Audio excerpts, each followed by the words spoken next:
सगुण उपासक परहित निरत नीति दृढ़ नैम ते नर प्राण समान मम जिनके तुझ पर प्रेम।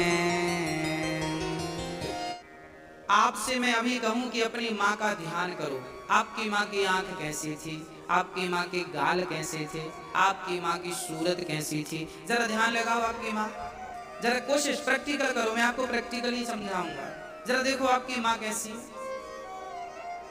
देख लिया ना? बस आपकी आंखों के सामने माँ की सूरत उतर आई, हाँ या ना?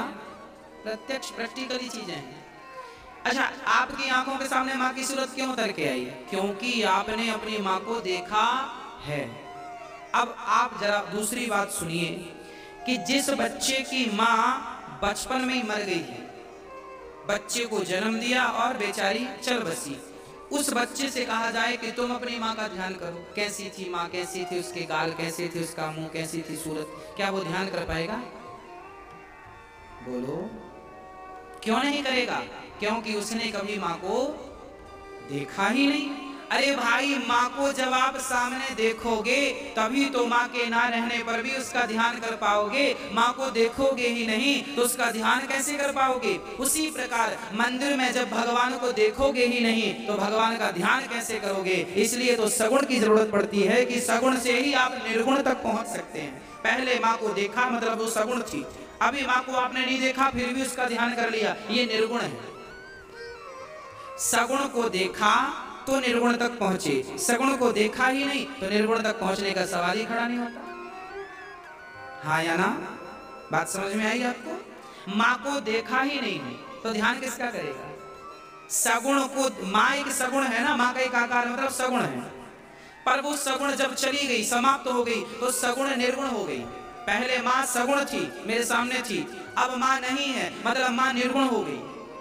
तो सगुण को देखा तब तो निर्गुण में ध्यान लगा, सगुण को देखा ही नहीं होता तो निर्गुण में ध्यान कैसे? कुछ लोग हमारे भारत में ऐसे ही हैं, हम तो निर्गुण वाले हैं, निर्गुण वाले। अरे पागल, निर्गुण वाले हो तो सगुण से ही तो निर्गुण में जाओगे।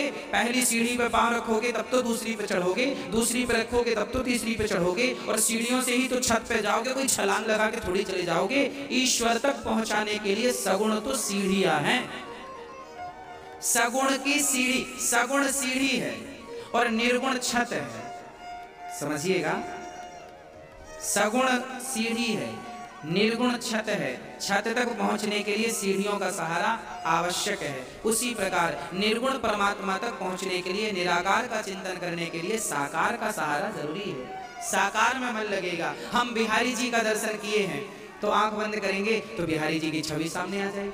अब देखा ही नहीं तुमने बिहारी जी को तो आंख बंद करके बैठे रहो, किसका ध्यान आएगा?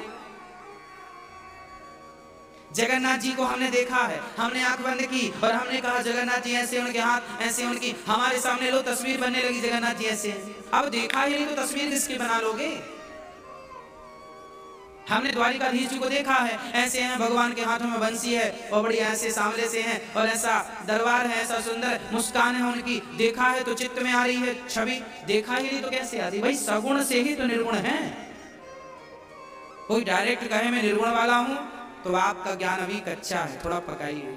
सगुण, मैं निर्गुण का विरोध नहीं करता, राम जी खुद कहते हैं, मैं नहीं, चलो मेरी बात मत मानो। रामचरितमानस में सुंदर कांड में गोस्वामी जी लिख रहे हैं और राम अपनी वाणी से कह रहे हैं।